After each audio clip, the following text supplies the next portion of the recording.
Hello internet, my name is Lave and I finally watched Lady Bird, which seems to have taken an age to get a UK release date over here. And if you're a regular on my channel, you will know that I've been waiting rather patiently for this one. Yep, still waiting to see Lady Bird, unfortunately. I haven't seen Lady Bird. Lady Bird, I'm dying to see Lady Bird. So before I go on a complete rant about the UK cinema release dates, let me tell you about the premise of this film, which follows a girl called Christine McPherson, a lower middle class girl who insists everyone calls her Lady Bird, and it follows her over the course of her final year at Catholic school as she dreams of leaving her mundane life in Sacramento and plans on going to college. So it's a coming of age movie, and one that isn't reinventing the wheel if I'm perfectly honest, but it does what all good coming of age films do in that we see the growth of a character as they make the often turbulent transition from youth to adult. But I think this one is particularly good and is chiming with audiences and critics alike because it's so, I want to say it's understated, but it's also very, very truthful. And I think that's all down to the director, Greta Gerwig, who's making her directorial debut, but she also wrote this film. And I don't know why, but it made me think of Ricky Gervais. I don't know why Ricky Gervais and Greta Gerwig is popping to mind, but Ricky Gervais always says that if you're going to write about something, then write about what you know. And I believe that's what Greta Gerwig is doing here.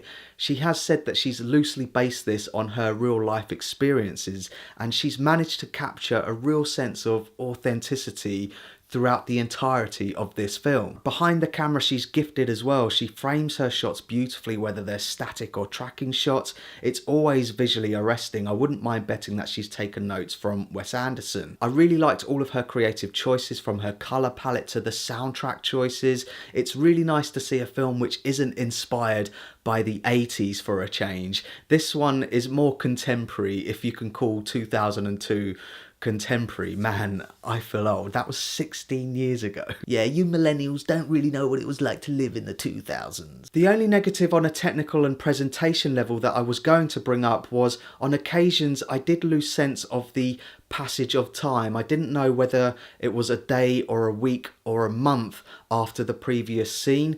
But now that I've dwelled on it, I'm going to put a positive spin on it and say that it's been done deliberately to make it feel more like a memory. I do think this is a memoir for Greta Gerwig, but I want to see it again before I fully make up my mind on that. Performance-wise, the cast all bring their A game from top to bottom. There's so many little characters in there which I think many people will identify with. But Saoirse Ronan is perfect as Lady Bird. This girl trying to find her place in the world. She walks that fine line of being a bratty teenager, but one you do empathise with. She's an in-betweener. She's not smart enough to be considered an out-and-out nerd, and she's constantly reminded of that. But she's also not cool enough to be considered one of the cool kids, and her teenage angst is only amplified when she meets a couple of boys and her hormones kick in.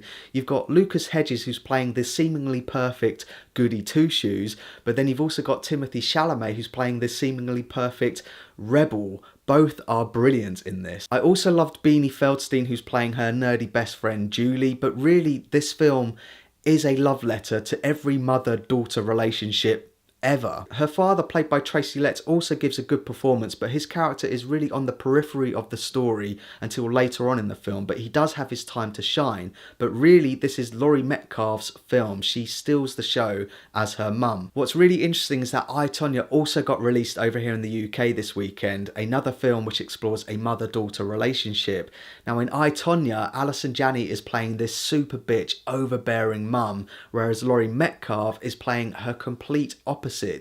Both mothers want the best for their daughters, but Laurie Metcalf's mum is much more realistic about her prospects, and that's where the emotional payoff really lands for me in Lady Bird, as she realises that the grass is always greener on the other side. It's really quite emotional and touching, with some laughs along the way. It's really fantastic. So that's my thoughts on Lady Bird, and pause the video if you want to take a closer look at my enjoyment tracker now. I think my enjoyment tracker would have been higher for Lady Bird had I gone into it without all of the hype surrounding it, but then it is remarkable that, considering I'm a mid-30s English atheist man, that I'm able to relate to a film about an American 18-year-old Catholic girl, and that's testament to Greta Gerwig's ability as a director and a writer, I think this film is going to stand the test of time. So thanks very much for watching my review of Lady Bird. I really do appreciate it. If you can, give this video a like and don't forget